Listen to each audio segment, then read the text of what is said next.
Game developer. Game developer? Game developer. So, you think becoming a full-time game developer is all about sipping lattes in trendy cafes while your indie masterpiece goes viral on day one? Yep, me too. But disclaimer, it's not. Stick around because by the end of this video, I'm going to show you exactly how I went from broke, overwhelmed, and feeling ready to quit to now running a game studio with over 2 million installs and $1 million in profit. First up, I want to discuss the truth about full-time game dev and how to beat the odds. You know what they don't tell you when you just get started? That your dream job will 100% crush your soul at least once.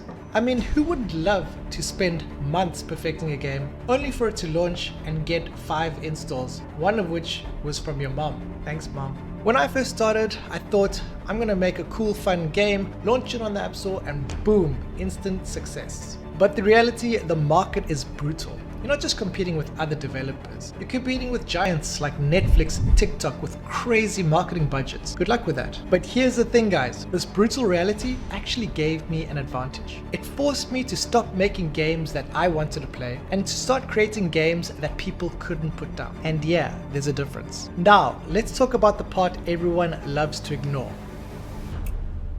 Money. Making games is expensive. Software, marketing, and don't forget food and rent. But don't worry, you'll totally make it back once your first game blows up, right?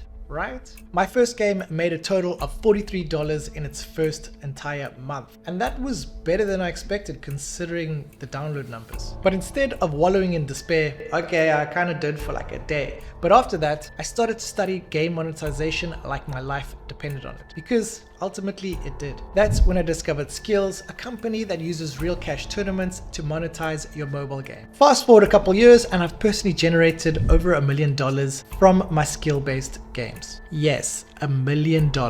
Turns out paying players love to compete, especially if you dangle real cash in front of them. But even when the money started rolling in, there was another problem: imposter syndrome. Every time I released another game, I was convinced someone would call me out as a fraud. And don't even get me started on the reviews. Here's a pro tip: don't ever read your reviews at midnight because you'll spiral. But here's the plot twist.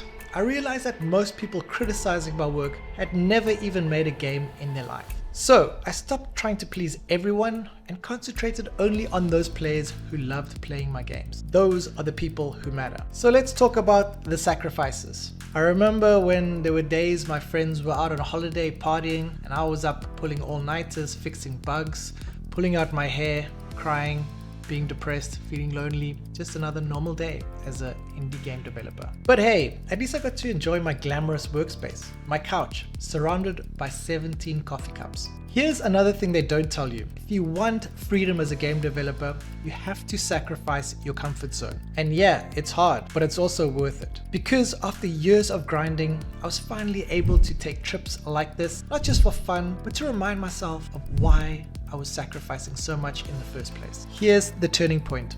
I realized success wasn't about being the best developer in the room. It's about being the one that doesn't quit. I built a system that focused on psychology, monetization, and player engagement. That took me from scraping by to running a studio with millions of installs. Now, do I still fail? Absolutely. Not every game is a hit, but every failure taught me something. And those lessons, that's what made me unstoppable. So if you're still watching, I want to ask you this one question. Are you really ready to commit to this dream? Because it's not for the faint of heart.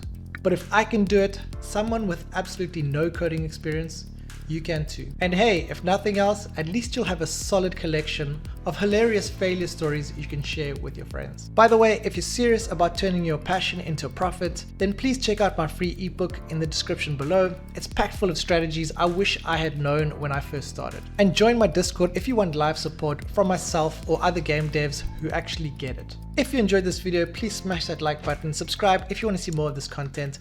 I will see you on the next one. Stay safe and peace out.